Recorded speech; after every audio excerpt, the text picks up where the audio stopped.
Okay, so we're looking at a script from a Solace Fox video called The Wait is Over. It's a motivational piece on spiritual awakening, shedding old identities, and trusting the process. Let's dive right in. The first thing that really jumps out, structural pace. The material tends to circle repeatedly around this concept of transformation rather than actually advancing it. Yeah, absolutely. It feels like you're in a holding pattern. I mean, the writing itself is beautiful, right? You've got all this great imagery, the seed breaking, the gold refining. All very evocative. Totally. But structurally, it's just a loop.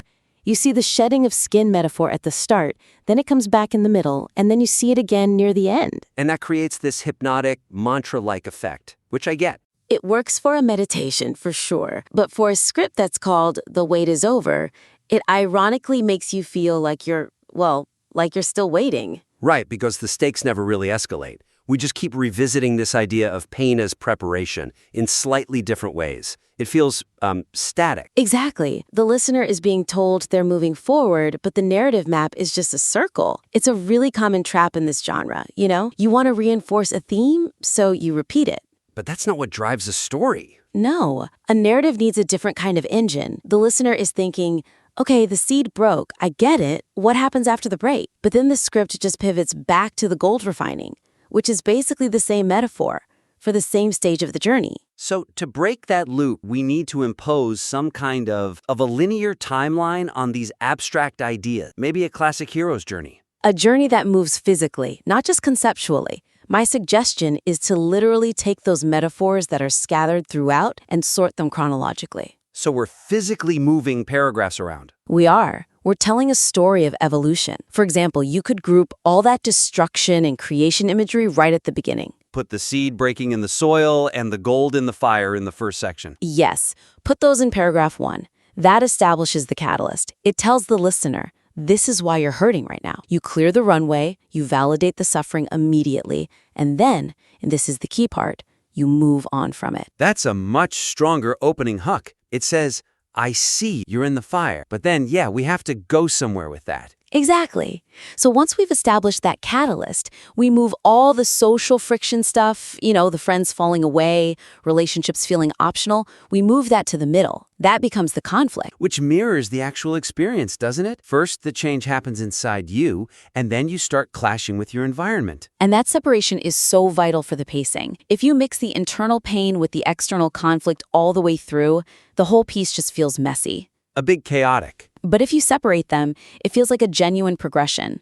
Okay, I changed, and because I changed, my world is now reacting to me. That's a plot point. That's real movement. And that leaves the whole agency and identity section for the climax. The realization that affirmations aren't working because you have to become it. That flows so much better, doesn't it? You go from, I am hurting, to I am in conflict, to I am becoming. It actually lives up to the title. It does. It ends with the listener feeling like they've graduated from the struggle, not just accepted it as this permanent state of being. I love how you put that. It turns the script from what feels like a comfort blanket into a ladder. A ladder is a perfect way to describe it. You want the listener to climb out of the hole, not just get comfortable decorating. Exactly. Okay, so that new structure really helps the flow, but we still need to talk about the language itself. The script is, it's very heavy on metaphysical terminology. Oh, yeah. Frequency, vibration, alignment, neural pathways. All the buzzwords. It's what I'd call the Barnum effect. Statements that are so vague, they feel personal to everyone. When the script says you're operating on a different frequency, the listener just nods along. Yes, I am. Yes, I am. But if you ask them what that actually looks like during a Tuesday afternoon staff meeting, they'd have no idea. It lacks texture. We need to trade the vibe for a view. We have to anchor the metaphysics in physics. My suggestion here is that every single time the script reaches for one of those high-concept spiritual metaphors, we have to immediately tether it to a gritty, mundane reality. I see. If we don't, the listener gets this little dopamine hit of inspiration, but it just evaporates the second they close the app and have to deal with, their actual life. The same way. That's the principle. What's the picture? The picture needs to be something that actually happened. How about this? The criticism from your boss that used to ruin your whole weekend now just sounds like feedback, data you can choose to take or leave. Oh, that's so much stronger. You can instantly visualize the office. You can feel that emotional shift. It stops being a theory and becomes a real measuring stick for growth. Right. The listener can literally check in with themselves. Did I panic when that email came through? No? Okay. Then I guess I have actually shifted. It gives them a scorecard. Old triggers is just too broad. Is it traffic? Is it family dinner? Is it a rude barista? Specificity builds credibility. It makes the listener trust that you know what you're talking about. Let's do another one. What about the line, doors opening before you reach them? That is classic motivational speak. Very classic. So instead of leaving it all magical and mysterious, we make it logistical. Like, the email you were terrified to write suddenly appears in your inbox from someone else offering exactly what you needed. That's the key. You're not taking the magic away, you're just proving it exists by showing where it lives in the real world. Saying resources appear from unexpected sources it's just boring. It's generic. But finding the exact funding you needed or meeting a mentor in a coffee shop, that's tangible. That feels like real magic. It forces the writer to do the imaginative work, so the listener doesn't have to. And it also helps prevent the skepticism that comes with too much fluff. If you tell me the universe is aligning for you, I might, roll my eyes a little. But if you tell me you're going to meet someone who solves a problem you've been stuck on for 6 months, now I'm listening. Now I'm paying attention. This whole need for grounding, it actually brings us to what I think is the thorniest part of the script, the way it treats other people. There's a very strong us versus them dynamic going. The lonely mountain problem, that's what I call it.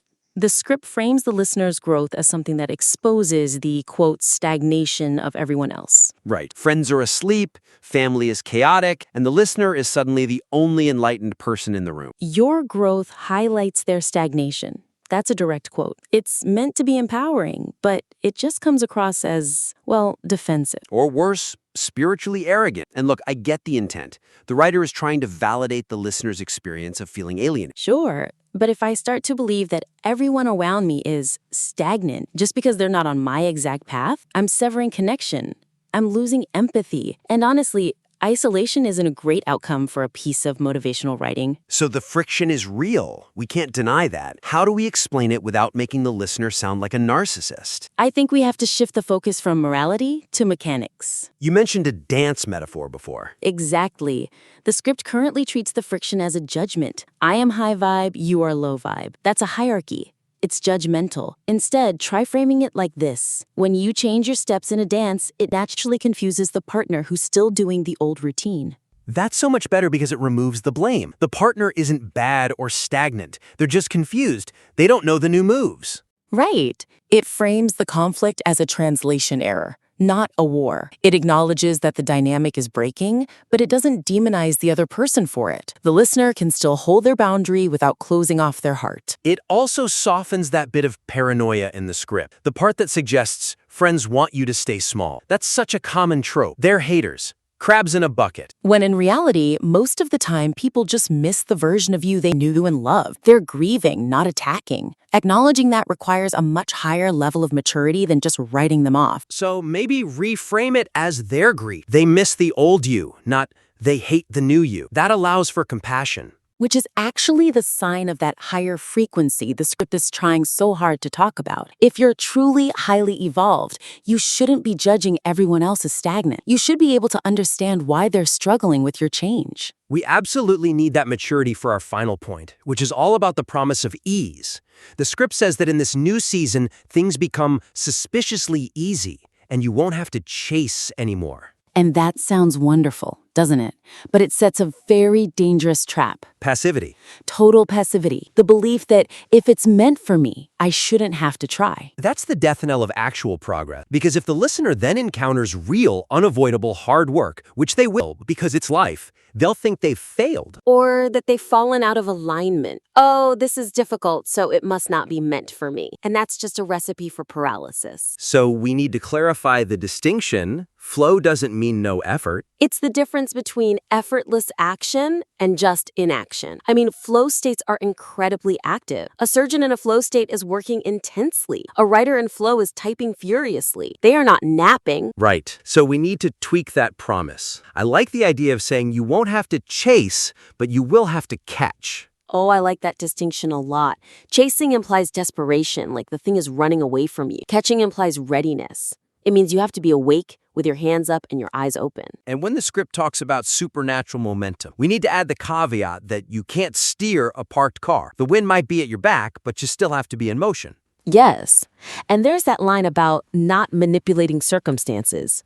We need to be careful there. We want to say don't force the door open with a crowbar, but we also need to say you still have to walk up to the door and be prepared to turn the handle. So it's not about manipulating outcome, but it is about showing up to the opportunity. Exactly. The universe matches your identity, yes, but your identity is defined by what you do, not just what you think about. You have to act your way into a new way of thinking, not the other way around. That's a really solid place to wrap up. We've basically taken a script that was a bit circular and abstract and pushed it to be linear and concrete. And hopefully much more effective. We want the listener to actually change their life, not just feel good for 10 minutes while they're listening. So just to recap the main points for everyone. First, restructure that loop into a proper hero's journey to create forward movement. Catalyst, conflict, resolution. Second, ground all the abstract vibrations and frequencies in specific real-world scenarios.